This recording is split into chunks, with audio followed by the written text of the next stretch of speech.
All right, welcome back, fighters and nerds. So happy to be here with you today.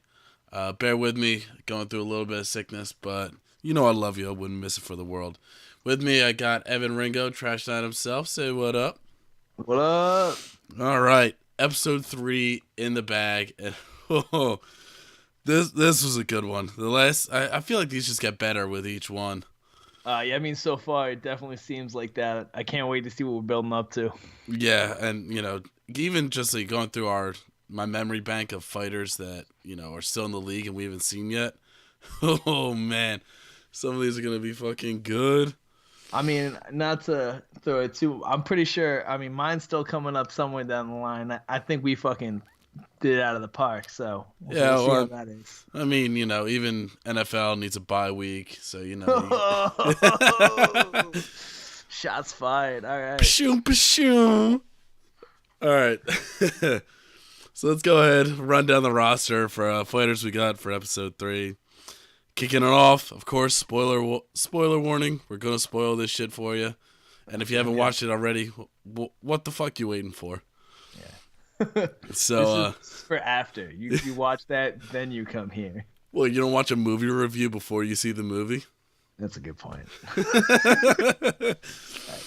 All right, so kicking it off, we got Micah Nelson, strong fighter, really good with singles, and of course is no slouch with melees as well. He's been on a bunch of international teams. Two-time Eagle fighter. That's right, he was an Eagle.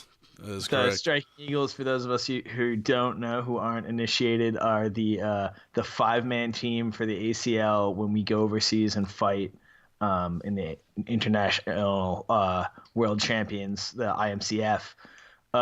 So that's our kind of our top tier, our cream of the crop. That's the A team essentially. Yeah. Yeah. So moving on, we got Brandon Knight. He's won I don't even know how many different singles accolades. Great singles literally, fighter. Yeah. it seems like every fucking tournament he enters as a sword and shield or sword and buckler, he takes. And I mean, watching this episode, you saw it. Just the sword work he had was awesome to watch. He's a technician. Also, as well, we got Jason Puerta, another West Coast guy, great fighter. It was awesome to see him on there. He's got some good looking armor too, I gotta say. Oh, it's pretty. Yeah. It's pretty. Speaking of which, Ethan Wilhelm, another pretty kid, great fighter. Yeah, I think he's out of the plains. He's at Denver, I think, Colorado. Not anymore. He is a Plains region guy. Oh, he might be Northwest. No, he's Northwest. Okay. Not North. He's the Wolves. I don't know where they fight at.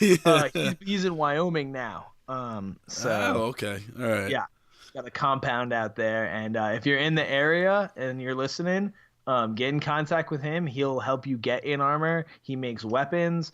And can help you start training. So yeah, I have got an axe from him. Right. He's got his axes are probably one of my favorites. Oh, they're pretty.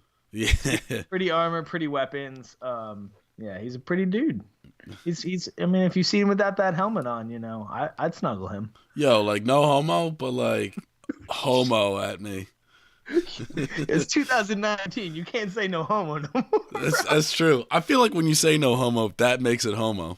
That's it's pretty much, yeah. Moving on. We got Charlie Brumfield. Correct if I'm wrong, he's still fairly new. He might not be new, but I just haven't interacted with him too much. I haven't really seen him out, but he's a good fighter. Yeah, he's all right. He's under 2 years in the league. Okay. He might be at a year now, just at a year now.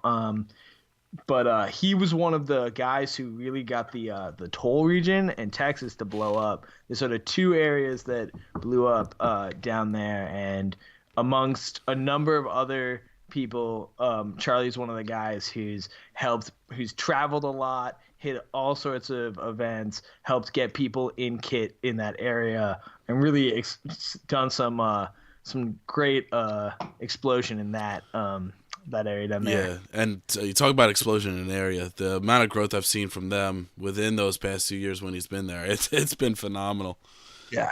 But Yeah. yeah. So, and capping it off, of course, like I said, spoiler alert, but Paul Friedel, the winner of the episode, the Barbarian himself, uh, Paul fucking Friedel.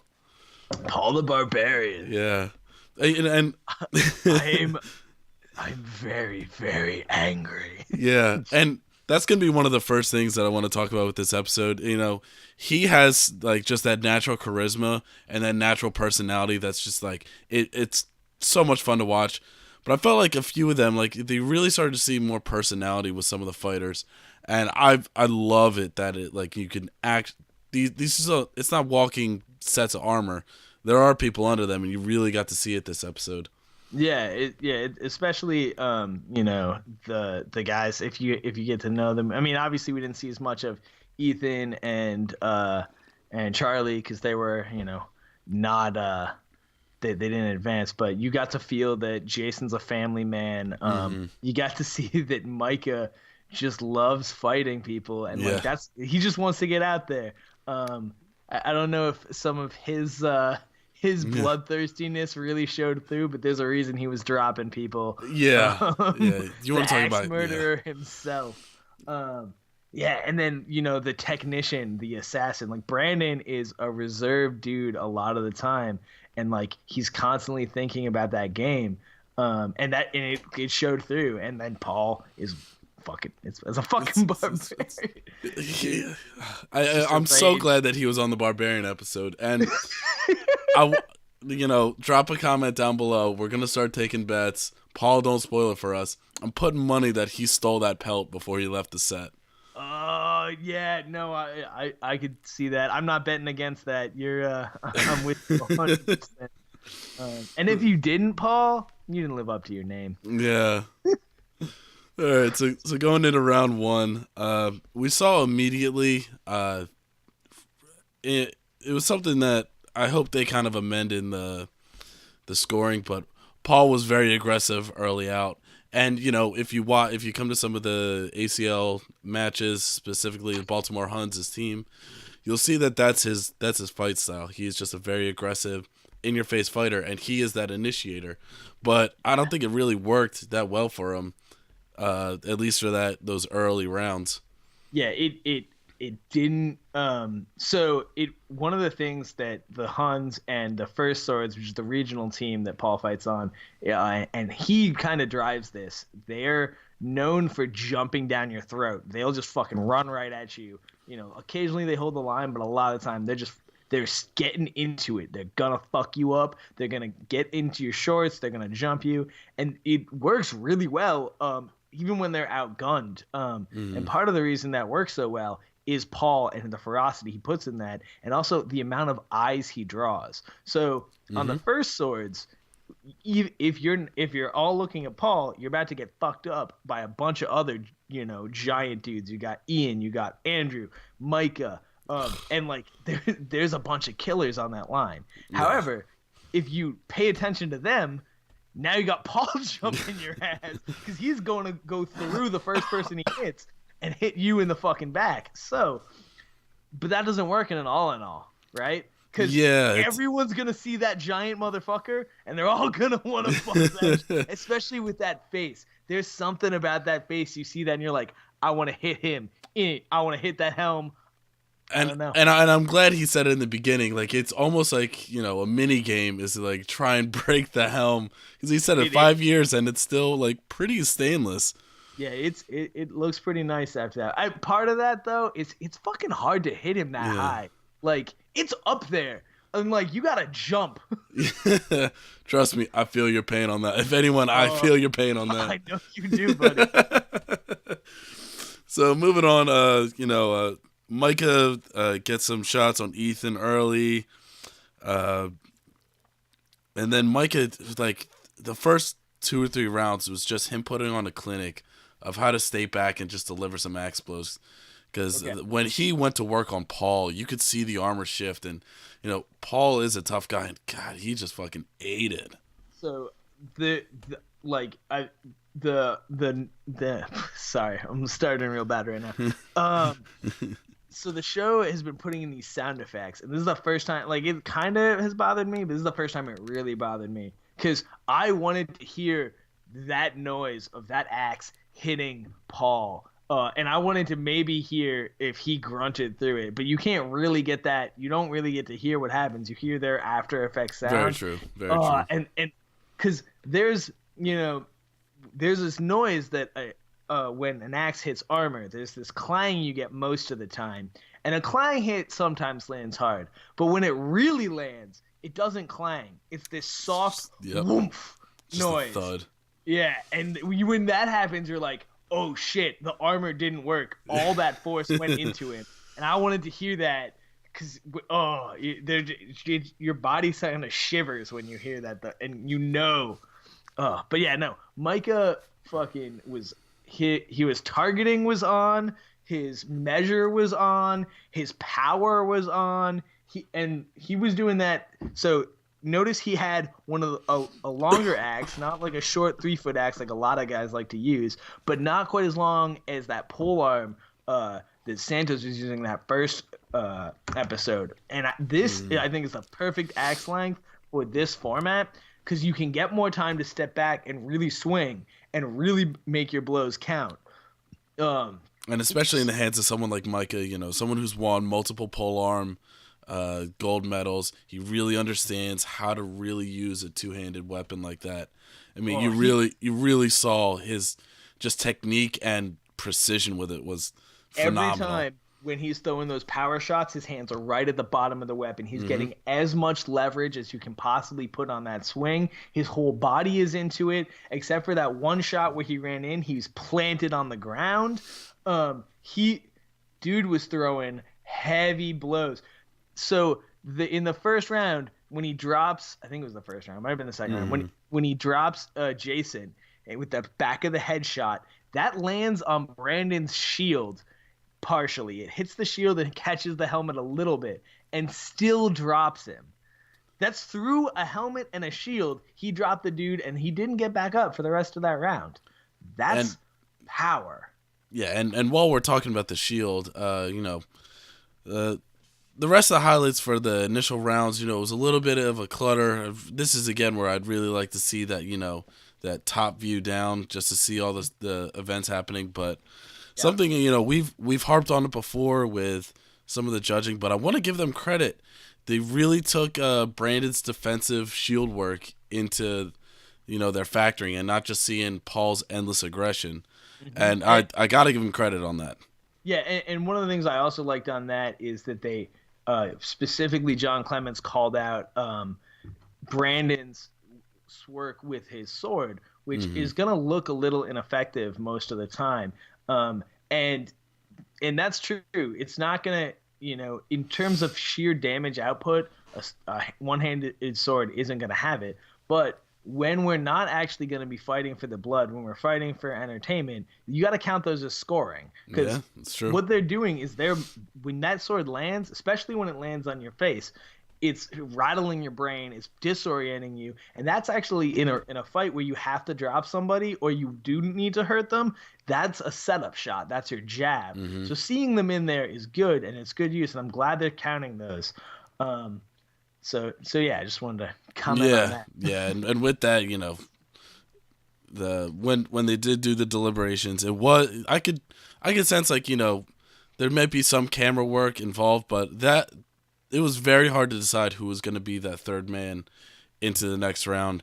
Of course, ultimately, I agree with the decision. It was Micah, Jason, and Brandon.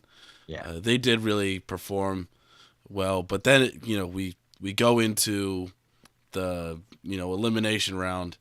Yeah, before we do that, I want to talk about Jason real quick. So they talked. Okay. One of the things they highlighted when they were talking about Jason is his effectiveness with his strikes, which I didn't think were that effective, but he was being kind of aggressive with them. The two-handed mace looks like it's going to hit hard, but most of the time, if it meets weight, it doesn't hit that hard, with the exception of the ones they used in the first episode.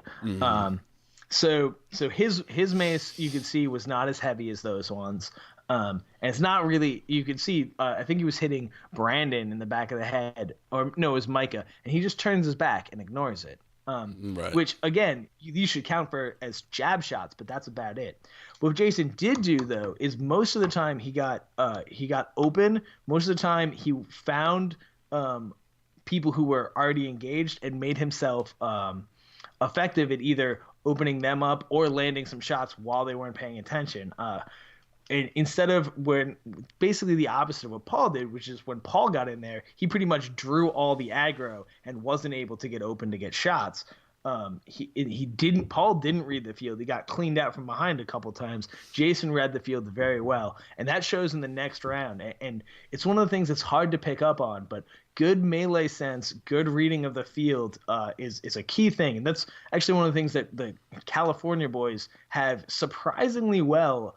Considering it's sort of three separate regions that don't fight together, they all work very well together, and they all seem to read the field pretty well. So I don't know. I just wanted to call that out. Good melee sense. Definitely agree with that. There. Yeah, but which moving makes into sense. He's like a 4-year vet, so. Oh yeah, he's definitely no slouch, no rookie. But moving into that elimination round, we start to see Paul really start to be defensive, and to their credit, it was a good decision to try and double team him, because if you just let exactly Paul, what I would have done. Yeah, if you let Paul be Paul, you're gonna go down. It's just I would have liked to seen a little bit more of a plan from them. I'm sure they probably planned it out a little, but it's you're one of the things that we weren't allowed to talk to each other so much. Like they limited our interactions as much as they could. Like behind the scenes we could talk, but we weren't allowed to talk about certain rules and certain strategies. We weren't allowed to plan together. So I have a feeling if they started to talk about that, it got shut down. So that's going into that third round, they would have had to have basically on the field communicated with each other. And those two guys haven't fought together very much, so trying to have that communication is gonna be difficult. And on that as well, we saw it a little. Paul got some distance from him, and then they started to kind of fight it out themselves. Even when they were fighting, they were still fearful of Paul. And if you're in that scenario, you got to look at the fight that's in front of you. I get it that Paul's in the backfield, but you really got to focus on putting that one down, because even if you do a good job of kind of zoning out Paul and just making him ineffective, they still have to choose between the two of you, so you got to get your licks in. Yeah, exactly. They both were reacting to Paul, and Paul was doing good. And part of how Paul won that round is that when they were jumping him, he was being defensive. He got out of grapples. He stayed mobile. He controlled that ring despite the fact he was backing up. So they needed to, when they were fighting each other, and Ethan did a little bit, they need to assert dominance then and be like, even though Paul has been dominant on us, now I'm the big bad motherfucker. But neither of them were able to make that happen. Yeah. And, as you probably put it together, Paul ended up going to the next round, which brought us to the breakdown. It would be Brandon and Paul versus Micah and Jason. I really liked this breakdown. So I was very pleased with it. Yeah, it's interesting too, where you have first off, you had the two tallest guys on the one team, but also you have the technician and the brute. Both of them are tactical guys, but they're very different in the way they use it. Versus when you have your other side with Micah and Jason and. Jason's a team player and kind of does whatever, and Micah is not. Micah sometimes makes very great decisions, and it's sometimes a great player with you, but then also sometimes Micah likes to hot dog and just fuck around. Right. And I think a little bit of that showed in that round, in the second round when they're. So Clemens has this line, right? You guys showed exactly what it is to be legionnaires or something, and I'm sitting there like, No, you didn't. You didn't fight together. There was no shield wall. You Yeah. both dropped your shields immediately. Like you did the opposite of what a Roman line should do. I mean, you fought well, but you didn't fight as a unit at all, and that's I think where they got fucked. And I would like to see that if they're gonna keep doing these round 2 historical battles, have someone there that is like almost kind of purely saying, this is how they fought, this is what you did, take that for what you will. Like introduce like this is how they fought. You either chose to not do it and you won, or hey, you should have fucking did that. We told you this. I'm gonna bring it back again. I really wish that it was up to you how much of the historical element you involve, and that was scored as sort of flavor on your fighting, right? We're fighting. This is it's a show. These are show fights.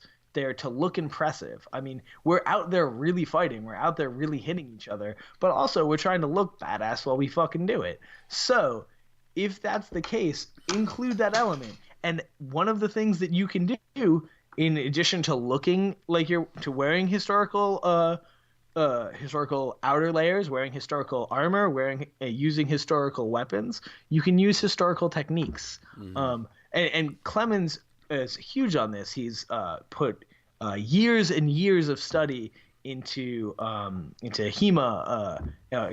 He actually does a thing called ARMA, it's basically HEMA. It's a different sprint. The point is, he studies fight books from the 1400s, from the 1500s, looks at the techniques that the masters did at the time and tries to reconstruct it here. There's a giant art on that, and love him or hate him, he's been doing it for a while. So you have someone who that's their go-to. That's what they're known for. So, hey, why is that not one of the categories? Yeah, I'm surprised it's not implemented more. 100%. And admittedly, most of us are not in that, so you wouldn't see a lot of us do well. But some of us, I know Brandon's been studying some of it. I know Paul's been studying some of it. And I know Mike has been studying some of that. So 3 of those fighters have some background there. And even if you don't want to say, they don't have training in it, that could even be more of the case, of why you can go on to be the champion. How well do you adapt? Like, this is the style. Like, this is how you need to adapt. Go out there and get it done. Right, because exactly. It's one thing to fight your own fight. It's another thing to be able to take another fight and do it. And also, if you are being able to take those techniques and use them effectively is really cool, and I'd love to see it. But also, we shouldn't be married to those techniques. We should include them, and they should be things that we but if someone's out there and they use the techniques and they can't win with them, well, and they're constantly being dominated on that should also be taken into account. And so, yeah, and we're going to bring that up again, because I got something I want to float by you and get your opinion on. But centering it back to the second round, I went off on a tangent. Oh no, we expect this is what's going to happen. You don't tune in here for a cut clean 10-minute product. But so going into this episode, this armor was probably the best looking so far. I mean, holy fuck, that Roman armor looked fucking awesome. The armor looked great. They came out looking fucking pimp as shit with the fucking red, the faces, the fur on the barbarians, and those shields were fucking dope. Brandon Ross made those. I assume Yana painted them. They are the whole look there was amazing. And it's too bad those helms fucking failed. Yeah. And before we start talking about the helms, I'm a little surprised too. I get it, we're trying to do a historical reenactment, but if you look at our sport, no one implements punch shields or even big shields like that. And if you want to you can't have the Romans without that shield. So have one in there. I would have liked to seen a 2-hander incorporated with the 1-hander, even just to vary it up between the two. Yep. The other, I know they're known for their shield wall, but something like that. The other thing is the gladius is a stabbing weapon. Yes. So I mean, you can chop with it. It's a thing, and it's not like we're fucking actually trying to kill each other. So at that point, it just becomes like a heavy weighted steel bar. But they're not weighted for swinging that well. They're weighted to stab.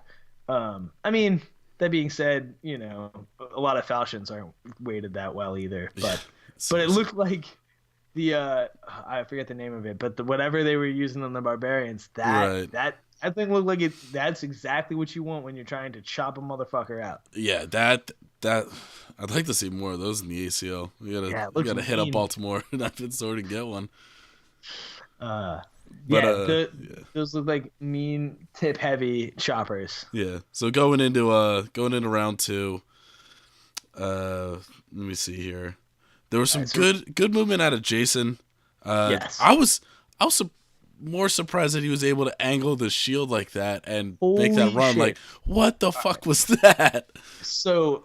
When as soon as I saw that, I was like, shit, that's what they should be doing. At least one of them need to throw the gladius down, take that shield, and hold it like a door.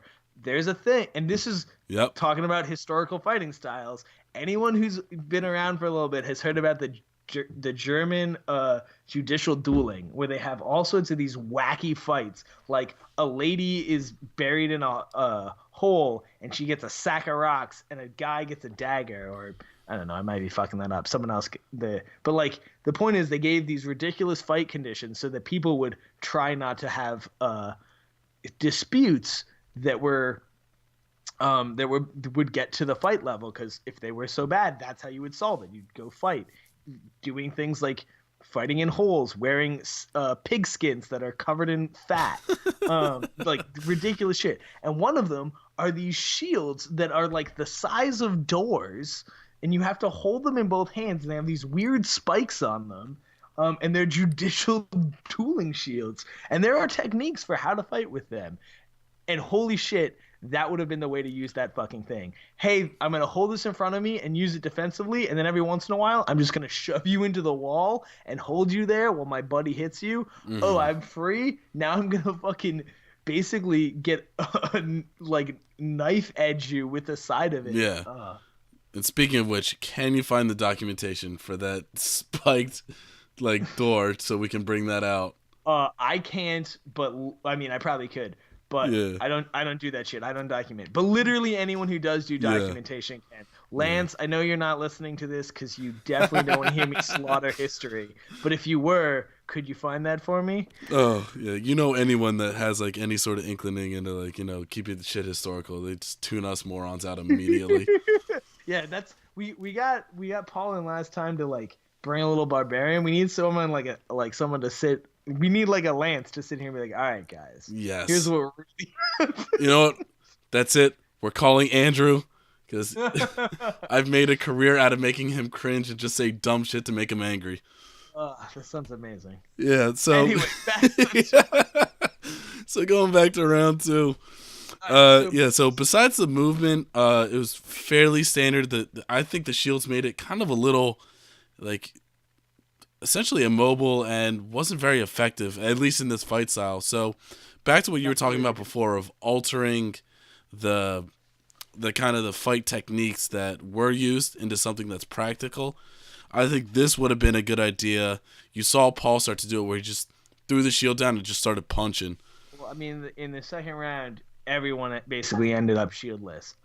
Yeah. And I think Jason was the first to drop it. It might have been Micah. It's hard.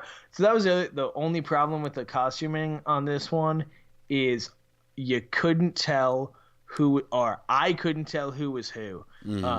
And like usually so far that's been the only problem. Usually we've been able to tell who is fighting who and all that. This time and I got lost, and I don't think I was the only one. I think I heard one of the judges see Jason did something, and then the guy took his helm off, and it was Micah. But yeah, so whoever it was, you saw them drop their shield and then immediately reach out and grab Paul's shield and rip it out of his hand, which actually turned out not to be the greatest decision. Yeah, you don't want to let Paul punch. That's But yeah, that was I think having one of them either drop the shield and go with just the sword, and one guy hold just the shield would have been great, or one guy go dual blade and one guy with just a shield. I think that would have been cool. The other thing is, since they were the Romans were using those shields, one of them was a lefty. I'm pretty sure that was Jason, but I don't know. Like I said, it's hard to tell. Mm-hmm. And they lined up with their two swords next to each other instead of switching so that their swords were on the outside. Yep. And had they done that, they could have made a good shield wall. They could have placed themselves at the edge on the rails and basically sat there and turtled up just like an actual Roman legion and make the barbarians come to them and come around. And even though they would be eating a lot of shots, those shields were so defensive, they'd be able to eat those shots defensively and keep them and block them, basically. And so that's what I would like to see if they were going to keep the shields and keep the armaments. Fight like a fucking legion. And you saw them, they were starting to like really start to judge defense as something that would progress you to the next stage. So with these big shields, I would have liked to see them either try the shield wall or at least have some tactics to try and of course, we're saying this like, just overpower Paul and keep him on the list. Not exactly easy. But Jason's no fucking like pushover. True, very true. And neither's Micah. Like, very true. That dude will fucking go at you. Both of those, Micah's gone toe to toe with Bam and fucking held his own. And on the field, I've seen Jason fucking put down some big dudes. So they had the power to hold their own with the shields. Maybe Paul gets free and does some stuff on his own too. But it's not like me out there trying to drive one of these motherfuckers, right? They're all on the same level. So with the movement strategy they went with splitting up like that, they definitely should have changed their weapons and the shields out, which we saw them do in round 2. Only ended up Paul and Brandon did that, and they just turned out to be better. Right. So with that, at the end of round 2, we saw Paul and Brandon were the winners. I think it was pretty clear. No real kind of disputes here. No, I mean, that first round, kind of a little bit of a toss-up, but at the end of the second round, clear winners. Yeah, it was definitive. I mean, Paul did punch those faces off, and so that was cool, and you could edge the first round to them, but that throw from Brandon at the end, Paul punching, I think it was Micah down, then throwing whoever over the same guy, the end of round 2, clear victory, boom. Yeah, so with that, we can move on to round 3. We get the weapon that they're going to be using one-on-one, and I couldn't get the actual name of it. Every time I heard it, I just heard Rumfire. Yeah, Roomba?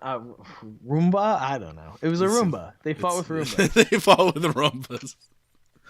Come on. So, of early edge, they kind of gave it to Paul, and you could, excuse me, from the moment they brought those weapons out, you could see Brandon was visibly uncomfortable with this weapon. I mean, so Brandon is a technique fighter. He fights sword and shield, and he fights it at range, and he doesn't throw that many blows. He has great defense, and he uses his long arms to stay at range and pick you off, and then throw like 3 or 4 combos and stay at range and control movement and control measure, and he's great at it.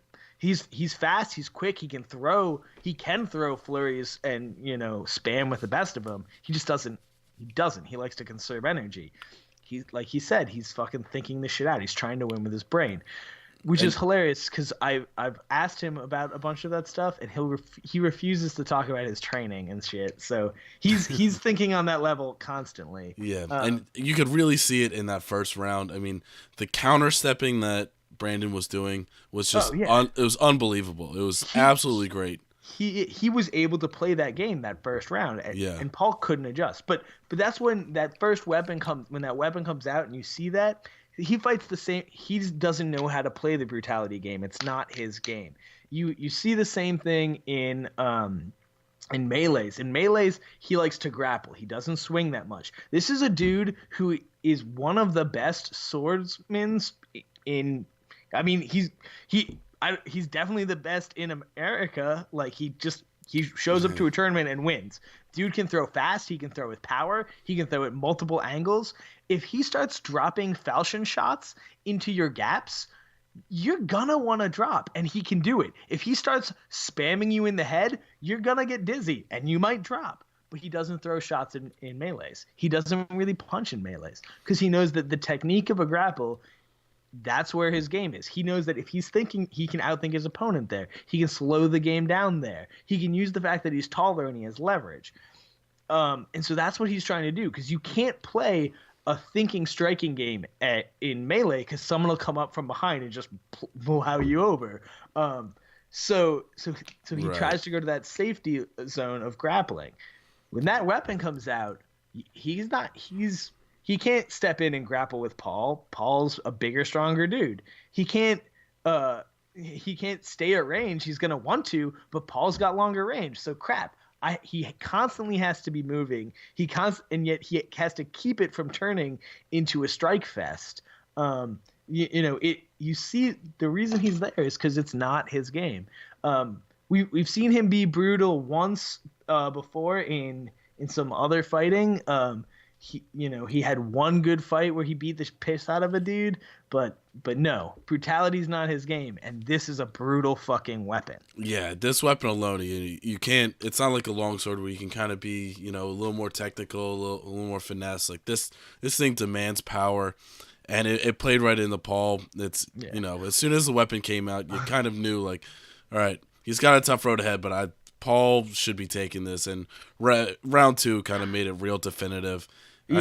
I think you can only dance for so long, and Brandon just got tired. His gas tank ran out. I mean, so yeah, he gets tired. His gas tank runs out, and like you said, it's hard to play it for so long. You could see him start to pause at the end of the first round, and in the second round, even worse. He would throw that shot, and he wasn't able to keep moving. He'd pause, and Paul would get something. The other thing is Paul made an adjustment. Paul tried to play that game with him at the beginning of the first round. Mm-hmm. He's still throwing from distance. He's feeling it out. He's scared to take a shot on the way in. Like when he's like, oh no, I have to block this. No, you don't. Eat the fucking shot. Get in fucking your power zone, and then make him eat shit. And he does that second round. He goes wider on the handle, almost into a half sword, and starts just charging in. I'll try to catch the block, but if I fuck the block, who cares? I'm inside. I can work here. Right. He would throw punches. Then he'd step out and throw a heavy chop. There's one moment near the end of the second round, right before that flurry of blows that drops Brandon. He steps in with that cross check and drops it with one hand. So Brandon's actually bringing his blade up to catch the cross check, and Paul's just like, nope.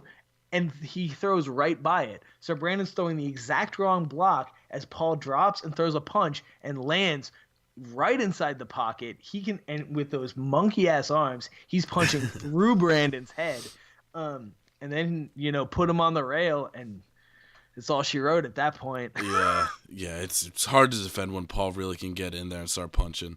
Yeah. And Brandon did great keeping it a sword fight the first rounds. I fought Brandon Ross with a weapon like this. It's called a Warbrand. It got that same long handle, but the blade at the tip is not quite as fat. Beefy. So it fits a little bit more like a longsword, but it's kind of like this half longsword, half axe thing, much like what they were using. And when we go out to fight it, he asked me, hey, what's some advice on how to fight this before? I'm like, well, it's kind of a longsword, kind of an axe. You can kind of switch between. And I tried to show him some longsword stuff. As I walked away, he turns to Lane and says, he thinks it's going to be a longsword fight. I'm going to make it an axe fight. And that's exactly what happened. Yep. Every time I would throw, I'd land, 6, 7 blows. Brandon would step in, throw a heavy ass shot, and I'd be rattled. Paul basically needed to do the same thing, and in the second round, that's what happened. Second round, he went, oh no, we're not playing this game. I'm going to step in, I'm going to knock your lights out. That's exactly what he did, and, the end of round 2, it was pretty much definitive. Oh But yeah. yeah, Paul ended up winning episode 3, and congratulations to you, Paul. You definitely Yeah. deserve it. Been in this game for nearly 5 years. Damn good guy. Damn good fighter. And it's great to see you get that money. So Yeah. congratulations. If you want to check him out, you can catch him on Facebook as Paul the Barbarian Friedel. You might see him on YouTube. You'll definitely see him here on this channel. We're going to try and get him in a lot more because he's got some great stuff to say. As much as he calls himself the Barbarian, he's probably one of the best tactical minds in the game right now. So don't let the size and crazy antics fool you. He's also a thinker, but so one of the things I loved about this episode is the story of Paul going through it is, he comes out here super confident, I'm gonna fuck people up, and basically just gets jumped in that first 3 rounds and like can't work. And he's on the border of going home in that first 3 rounds. It's true. And It's true. and then pulls his way out, gets back out, and then he and Brandon go on a stomping spree in that second set, but it's a little close. And then that first round of the duel, he loses that first round, in my opinion. Mm-hmm. Brandon brought it to him, and Paul knew it too. You heard him, like he's Right. fighting better. He's fighting better. There's no excuses. Right. And he fucking turned it on then. And that's the thing that Paul will do. He'll have a bad day. He'll have a bad fight. And then the next fucking fight he comes out and it's like, who the fuck is this? Who is fucking destroying everyone on the field? And that the drama of that was great television. Yeah, it was almost like coming full circle because I almost, those first rounds humbled him and he fought a little more, we'll call it Paul reserved, but Yeah. you could definitely see he's shying away. Yep. But then, it was almost to his detriment that first, round of the final, match. So then he came back to just being that aggressive fuck you guy. Yep. And, that's what wanted for him. So it was good to see him kind of hone in which style he needs to be. Yeah, no, it was really good seeing him. I'm glad to see him end that fight on form, because Paul on form is one of the most dangerous fighters on the field. Right. Yep. And with that, we're going to go ahead and close out this episode. Congratulations, Paul, and congratulations to everyone that was on episode 3. It was truly a great show. There honestly wasn't a bad fighter on that show. They're all great dudes. Yeah, even here in the lineup the week before, we all got fucking pumped up for that. So, so again, congratulations, Paul. We look forward to seeing everything you put out in the future. And that'll wrap it up for the nightlife. Go ahead. We'll be here next week to break down episode 4. Thank you again, Ringo, for coming out and hanging out with me tonight. No problem. I love doing it. Oh, you know it. Okay, so we'll catch you next week. Later, peeps. Peace.